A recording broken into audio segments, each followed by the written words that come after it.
আল্লাহ বলেন ইউতিল হিকমাতা মান ইয়াশা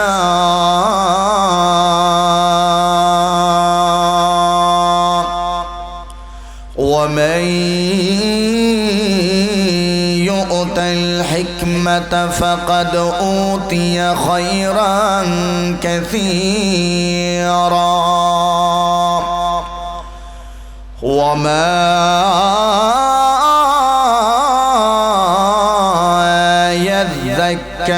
إلا أولو الألباب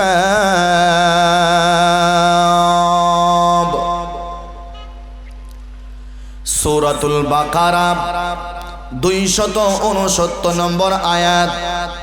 পবিত্র কোরআনে কারীমের একেবারে ধারাবাহিকতায় 2 নম্বর সূরা।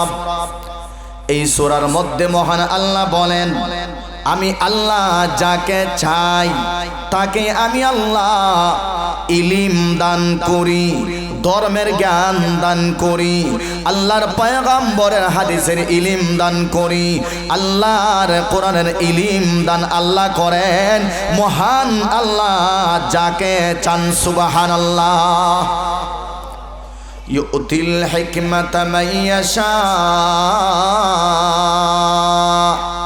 মাইয়াশা, আল্লাহ যাকে চান তাকে আল্লাহ তার ইলমের জ্ঞান দান করেন। সুবহানাল্লাহ।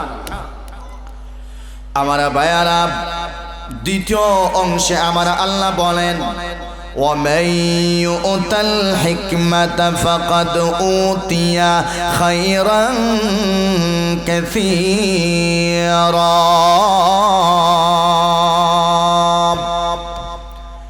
যে বান্দাকে আমার আল্লাহ পছন্দ করেন আল্লাহ তাকে ইলমের জ্ঞান দান করেন। এরপরে আমার আল্লাহ এবার বলেন ওরে বান্দা শোনো, যে ইলমের জ্ঞান পাইল, যে ধর্মীয় ইলম শিক্ষা করলো, যাকে দেওয়া হলো সে অনেক উত্তম এবং কল্যাণের বস্তু সে পেয়ে গেল। সুবহানাল্লাহ। যে ইলমে দিন শিক্ষা করলো আল্লাহ যারে দিছেন সে অনেক বড় জিনিস পাইছে। ভাই কোরআনের ইলম যে শিক্ষা করে, যাকে আল্লাহ কোরআনের ইলম দান করে সে কি ছোট বস্তু পায় নাকি অনেক বড় বস্তু পায়? ফাকাদ উতিয়া খায়রান কাসীরা, সে অনেক কল্যাণকর বস্তু সে পেয়েছে। সুবহানাল্লাহ। আমার আল্লাহ রাব্বুল আলামিন বলেন এরে বান্দা আমি আল্লাহ একমাত্র ইলমকে বলেছি কল্যাণকর বস্তু। দুনিয়ার কোটিপতিকে আমি আল্লাহ বলি নাই সে অনেক কল্যাণকর বস্তু পেয়ে গেল। দুনিয়ার ব্যবসায়ীকে আমি আল্লাহ বলি নাই, দুনিয়ার জমিদারকে আমি আল্লাহ বলি নাই, দুনিয়ার রাজা বাদশাকে আমি আল্লাহ বলি নাই। এ বান্দা ভালো করে শুনবা, আজকে আমাদের সমাজে টাকা বেশি পাইলে, সম্পদ বেশি হইলে, গাড়ি কয়েকটার মালিক হয়ে গেলে, টাকা কয়েক কোটি টাকার মালিক হয়ে গেলে, এমপি হয়ে গেলে, প্রধানমন্ত্রী হয়ে গেলে, রাষ্ট্রপতি হয়, মেম্বার হয়, এগুলো পদ পেয়ে গেলে মানুষ মনে করে সে অনেক ভালো জিনিস পাইলিছে। নাউযুবিল্লাহ। অথচ আমার আল্লাহ বলেন ওরে বান্দা শোনো, আমি আল্লাহ মেম্বারকে বলি নাই সে কল্যাণকর বস্তু পেয়ে গেল, আমি আল্লাহ রাষ্ট্রপতিকে বলি নাই সে কল্যাণকর বস্তু পাইল, আমি আল্লাহ প্রধানমন্ত্রীকে বলি নাই সে কল্যাণকর বস্তু পেয়ে গেল, আমি আল্লাহ চেয়ারম্যানকেও আমি আল্লাহ বলি নাই সে কল্যাণের বস্তু পাইল, আমি আল্লাহ কোটিপতিকে বলি নাই, আমি আল্লাহ একমাত্র বলেছি নবীর নায়েবে রাসূল উলামায়ে কেরামকে। সুবহানাল্লাহ। আল্লাহ বলছেন উলামায়ে কেরামকে, যেই আলেম দিনের জ্ঞান প্রাপ্ত হলো, আল্লাহ যাকে দিনের জ্ঞান দান করেছেন সেই কল্যাণকর বস্তু পাইল। সুবহানাল্লাহ। হইবাই না আপনারা? অথচ আজকে তো আমরা হই না না মোটামুটি মাশাআল্লাহ সে ফ্রান্স চইলা গেছে, ইতালি চইলা গেছে, ইউরোপ চইলা গেছে না, আলহামদুলিল্লাহ সে অনেক কিছু পাইলাইছে। নাউজুবিল্লাহ। জোরে হন। ইডার কথা আল্লাহ জীবনও হয় না। দুনিয়ার প্রধানমন্ত্রীর আল্লাহ হইছে না যে প্রধানমন্ত্রী চেয়ার ভাইলিছে সে অনেক কিছু ভাইলিছে, না না, আল্লাহ কোরআনে একথা বলে নাই। আল্লাহ বলছে কারে? আল্লাহ বলছে ওই আলেমকে, যেই আলেমকে মহান আল্লাহ রাব্বুল আলামিন ইলমের জ্ঞান দান করছেন, ধর্মীয় ইলমের জ্ঞান দিয়ে আল্লাহ তার ভরপুর করছেন। ওই আলেমের কথা আল্লাহ বলেছেন যে ওই আলেম মহান আল্লাহর পক্ষ থেকে অনেক কল্যাণকর বস্তু সে পাইছে। সুবহানাল্লাহ। আমার ভাইয়ারা, দ্বিতীয় নম্বর আয়াত সূরাতুল মুজাদালার 11 নম্বর আয়াতে আমার আল্লাহ বলেন, ইয়ারফাগিল্লাহুল্লাযীনা আমানু মিনকুম ওয়াল্লাযীনা উতুল ইলমা দারাজাত ওয়াল্লাহু বিমা তা'মালুনা খাবীর।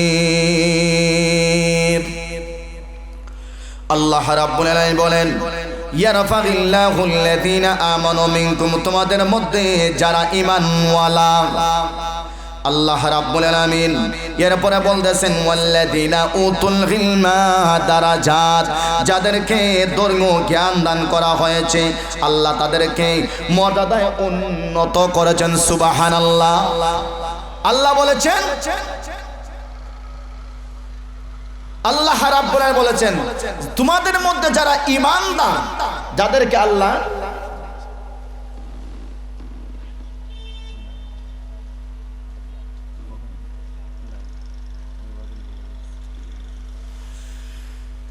আল্লাহ রাব্বুল আলামিন বলেছেন তোমাদের মধ্যে যারা ঈমানদার এবং যাদেরকে ধর্মীয় জ্ঞান দেওয়া হয়েছে, ইয়ারফাগিল্লাহুল্লাযীনা আমানু মিনকুম, মানে তাদের মর্যাদা আল্লাহ রাব্বুল আলামিন অনেক বাড়িয়ে দিয়েছেন। সুবহানাল্লাহ। বাস্তবেই আপনাদের কাছে আমি একটা জিনিস জিজ্ঞেস করতে চাই, উলামায়ে কেরাম যারা আছেন তারা কি সমাজের নিম্ন শ্রেণীর মানুষ নাকি একবার উচ্চ শ্রেণীর মানুষ? কথা হল না এখানে? হ্যাঁ, আমরা জবান দিয়া ঠিকই বলি যে আমাদের সমাজে উলামায়ে কেরাম অনেক সম্মানী, কিন্তু আমরা কথায় এবং কাজে আমরা কোনোদিন মিলাই না। আল্লাহ নিজে বলেছেন ইয়ারফাগিল্লাহুল্লাযীনা আমানু মিনকুম ওয়াল্লাযীনা উতুল ইলমা দারাজাত, যাদেরকে ইলম দেওয়া হয়েছে, ধর্মীয় জ্ঞান দেওয়া হয়েছে এবং যারা ঈমানওয়ালা তাদেরকে মহান আল্লাহ সম্মানের উচ্চ শিখরে আল্লাহ পৌঁছায় দিয়েছেন। সুবহানাল্লাহ। কিন্তু আজকে আমরা সমাজের কোন সেক্টরে আমরা সম্মানিত উলামায়ে কেরামকে আমরা শেয়ার দেই? সমাজের কোন জায়গায় আমরা সম্মানিত উলামায়ে কেরামকে আমরা সম্মানের চৌকে দেখি? সমাজের প্রত্যেকটা সেক্টরে দেখেন, মসজিদ থেকে নিয়া মাদ্রাসা থেকে নিয়া একেবারে প্রত্যেকটা সেক্টর আজকে উলামায়ে কেরামকে নিম্ন চৌকে থেকে বাঁকা চৌকে দেখে। আছে না নাই? আপনাদেরকে দোষ দেই না, আমার মতো অনেক উলামায়ে কেরাম আছে জাতি ভাইদেরকে কতটুকু নিচে নামানো যায়, জাতি ভাইদেরকে কেমনে হেয় করা যায়, জাতি ভাইদেরকে আর কিভাবে নিচে রাখা যায়, এই টেনশনে আমরা নিজেও আছি। মানে বাইরে উঠতে দেয় না, বাইরে নিচে নামায় রাখে না, তোমার জায়গা এই জায়গাতেই, তুমি আর উপরে ওঠার সুযোগ নাই। কিন্তু যেই আল্লাহ বলেছেন তোমাদের মধ্যে যারা ঈমানদার এবং যারা ধর্মীয় জ্ঞান প্রাপ্ত হলো, আমি আল্লাহ তাদেরকে মর্যাদার উচ্চ আসনে পৌঁছাই দিয়েছি। সুবহানাল্লাহ। কাজেই বোঝা গেল, এই আয়াত থেকে আমরা বুঝতে পারলাম, সূরাতুল মুজাদালার 11 নম্বর আয়াত থেকে আমরা বুঝতে পারলাম যে আল্লাহ রাব্বুল আলামিন যাদেরকে ধর্মীয় জ্ঞান দিয়েছেন তাদের সম্মান নিচে নাকি উপরে? কথা জোরে হয় না? তাদের সম্মান নিচে না উপরে? উপরে। আল্লাহ এরপরে আয়াতে আল্লাহ রাব্বুল আলামিন বলেছেন, সূরাতুজ জুমার 9 নম্বর আয়াত, ভালো করে শুনবেন। أَمَّنْ هُوَ قَانِتٌ آنَاءَ اللَّيْلِ سَاجِدًا وَقَائِمًا يَحْذَرُ الْآخِرَةَ وَيَرْجُو رَحْمَةَ رَبِّهِ قل هل يستوي الذين يعلمون والذين لا يعلمون إنما يتذكر أولو الألباب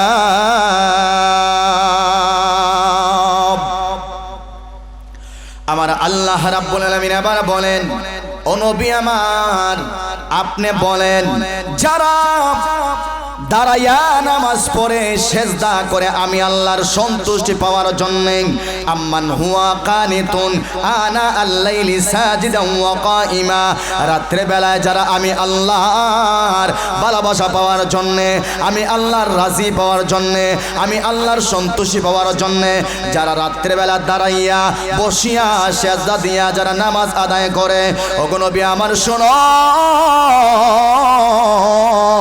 যারা আখিরাতের উপর বিশ্বাস রাখে ওই লোক কি তাদের মতো। এখানে আল্লাহ উদাহরণ দিতেছেন, এই লোক কি ওই লোকের মতো যেই লোকটা আমি আল্লাহর ভয়ে, আমি আল্লাহর সন্তুষ্টির জন্য, আমি আল্লাহর খুশির জন্য, আমি আল্লাহর রাজির জন্য রাত্রে বেলায় সেজদার মধ্যে কাঁদিয়া কাঁদিয়া সেজদা দেয়। নামাজ দাঁড়াইয়া যে বান্দা নামাজ পড়ে, কিয়াম করে রুকু করে সেজদা করে, ওই নামাজি বান্দা কি বেনামাজি বান্দার মতো? না না, আল্লাহ রাব্বুল আলামিন বলেন না না, ওই বেনামাজি বান্দা নামাজির বান্দার মতো হবে না। এরপরে আল্লাহর পয়গম্বরকে আল্লাহ বলেন, ও নবী আমার আপনি আবার বলে দেন, কুল হাল ইয়াস্তাউল্লাযীনা ইয়ালামুনা ওয়াল্লাযীনা লা ইয়ালামুন, যারা সমাজে জানেওয়ালা আর যারা জানে না তারা কোনোদিন সমান হতে পারে না। যারা জানে আর যারা জানে না তারা কি সমান? কথা হয় না চাচা, তারা কি সমান? না, সমান নাই। যারা জানে আর যারা জানে না তারা কোনোদিন সমান হতে পারে না। কিন্তু আমরা দেখা যায় অনেক সময়, প্রায় সময়, সব সময় আমরা ইমাম সাহেব বলেন, মুয়াজ্জিন সাহেব বলেন, একজন সম্মানী আলেম বলেন, ওনাদেরকে আমরা যেই পরিমাণ প্রশ্ন করি ভুল ধরার লাগিয়া, এটা সম্পূর্ণ মূর্খতার পরিচয় ছাড়া আর কিচ্ছু হতে পারে না।